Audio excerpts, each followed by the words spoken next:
프루스트가 우리의 삶을 바꾸는 방법들. 오랜만에 업로드하네요. 지난 2주 동안 허리 통증과 알러지로 고생하면서 프루스트를 다시 읽고 싶어졌어요. 14년 동안이나 모직 담요에 파묻혀 놓은 채로 유별나게 긴 소설을 쓴 남자가 바로 수많은 작가들을 매료시킴과 동시에 절망에 빠뜨리게 한 대작, 잃어버린 시간을 찾아서의 작가 마르셀 프루스트예요. 그는 10살 때부터 천식 때문에 주로 침대에서 보냈고요.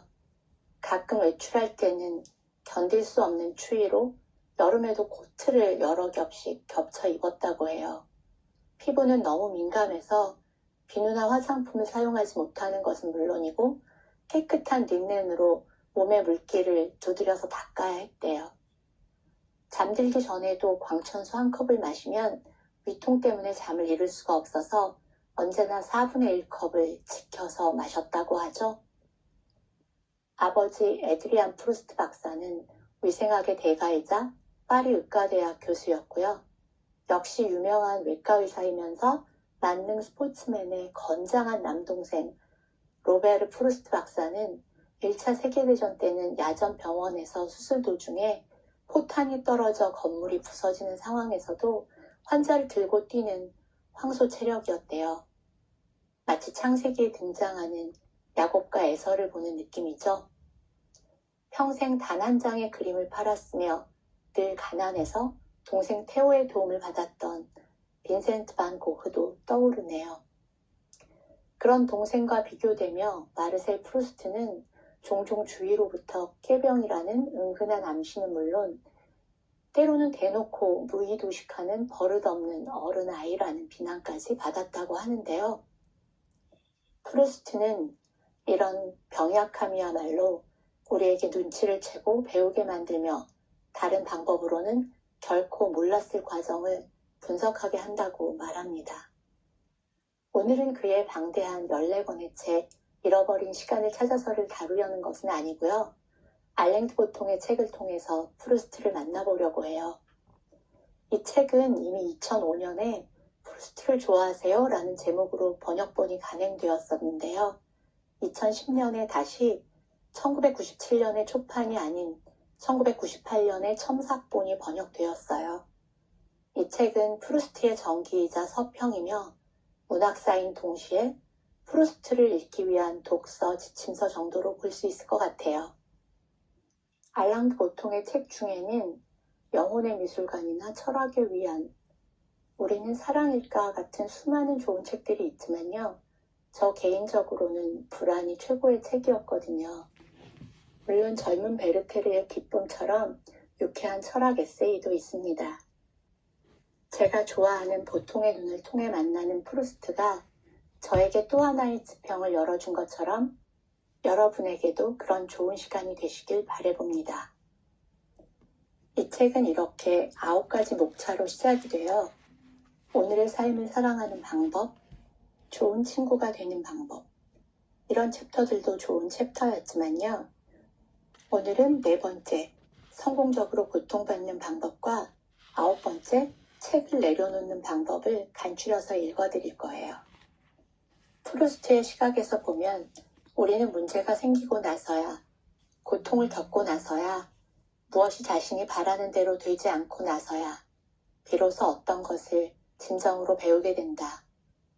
물론 우리는 굳이 고통을 당하지 않고서도 정신을 이용할 수 있지만 프루스트의 제안은 오직 고통을 받을 때에만 우리가 적절하게 탐구적이 될 수 있다는 것이다. 우리는 고통을 받고 따라서 우리는 생각을 한다. 생각은 고통을 체계화하도록 우리를 도와주기 때문이다.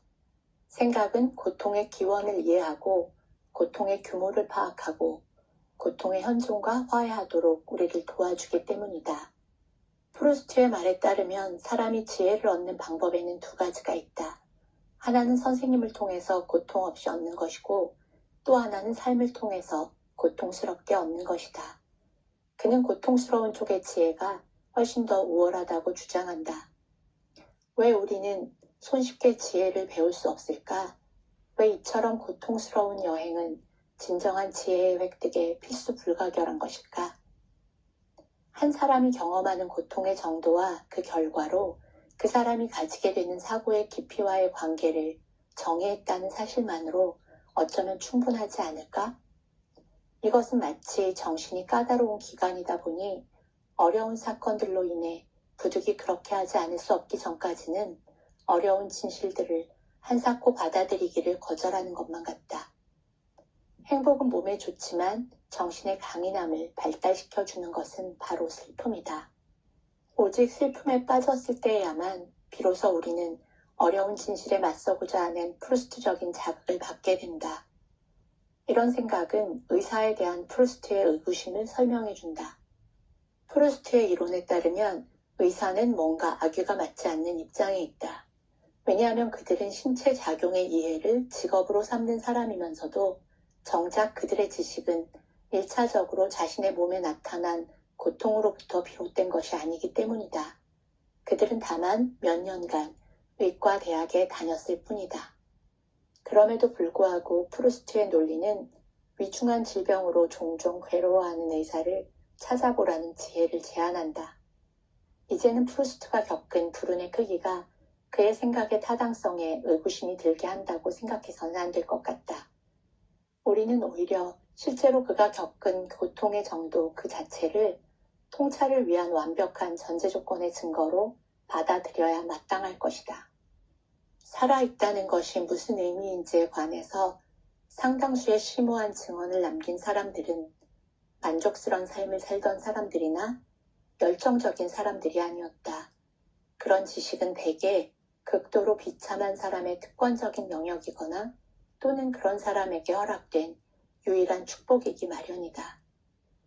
물론 고통에 대한 낭만적인 숭배를 무비판적으로 받아들이기 전에 고통 그 자체만으로는 결코 충분했던 적이 없었음을 반드시 덧붙여야 하겠다. 연애론을 쓰기보다는 보답 없는 욕망을 경험하는 편이, 그리고 비극의 탄생의 저자가 되기보다는 사회적으로 인기가 없는 편이 더 쉬웠을 것이다. 불행한 매독 환자는 많아도 그중 상당수는 악의 꽃을 쓰는 대신 총으로 자살했다. 따라서 우리가 고통에 관해서 내놓을 수 있는 가장 위대한 주장은 고통이 지적이고 창의적인 탐구를 위한 가능성을 열어준다는 것이다.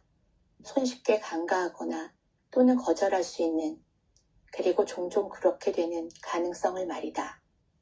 고통의 이해를 통해서 우리는 유독 우리만이 유일무이하게 저주를 받은 것이 아니라는 사실을 확신하는 한편 우리의 고통의 한계에 대해서 그리고 그 배후의 씁쓸한 논리에 대해서 자각하게 한다. 슬픔이 생각으로 바뀌는 바로 그 순간 슬픔은 우리의 가슴에 상처를 입히는 그 능력 가운데 일부를 잃어버린다. 하지만 고통이 생각으로 승화되지 못하는, 즉 우리에게 더 나은 현실 감각을 부여하기는커녕 오히려 우리를 유해한 방향으로 밀어내는 일 역시 너무나도 자주 일어난다.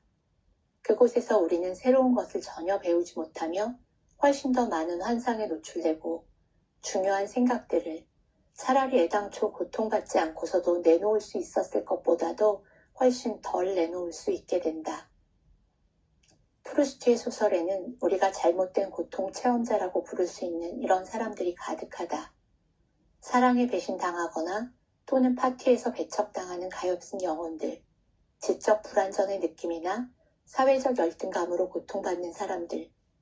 그러나 이런 질환으로부터 아무것도 배우지 못하고 대신 완고함과 망상, 잔인함과 냉대, 악의와 분노를 야기하는 갖가지 파괴적인 방어 메커니즘에 몰두함으로써 그런 질환에 반응하는 사람들 말이다. 우리가 다른 사람의 진정한 삶을, 그러니까 보이는 세계 아래에 있는 현실 세계를 발견할 때 우리는 마치 평범한 외관에도 불구하고 그 안에는 감춰진 보물과 고문실 또는 해골이 가득 찬 집에 들어갔을 때처럼 상당한 놀라움을 느끼게 된다. 이처럼 불운한 고통의 체험자들에 비하면 자신의 슬픔에 대한 프루스트의 접근 방식은 오히려 존경스러울 정도이다. 원래 알랑드 보통의 문체는 까다롭지 않은 편인데요. 프루스트를 설명하다 보니 약간 난해해 보이는 면도 없지 않아요. 이 챕터에서 말하고자 하는 것은 고통이라는 경험이 혹은 슬픔이나 고난이 반드시 사람을 성장시키지는 않는다는 것이죠.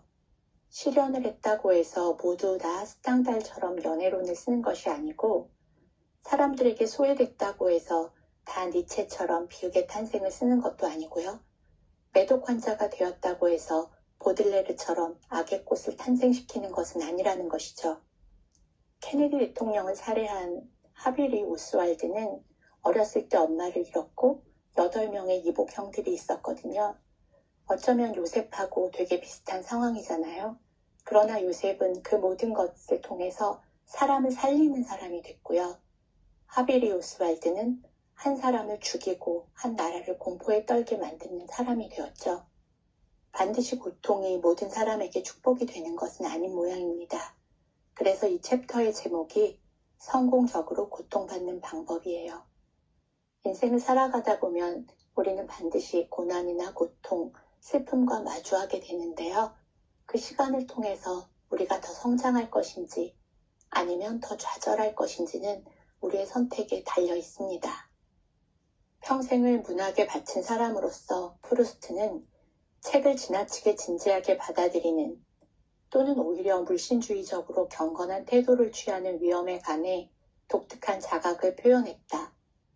그 이유는 우리가 다른 사람이 쓴 책과 건강한 관계를 맺기 위해서는 단순히 그 유익함만이 아니라 나아가서 그 한계의 의미도 중요하기 때문이다.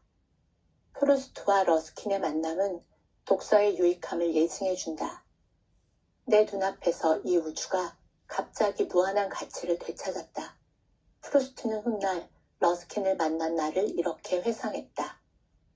프루스트는 자신은 단지 느낄 수만 있을 뿐 차마 표현할 수 없었던 경험들이 러스킨에게서는 언어로 세워지고 아름답게 조립되어 있음을 발견했다.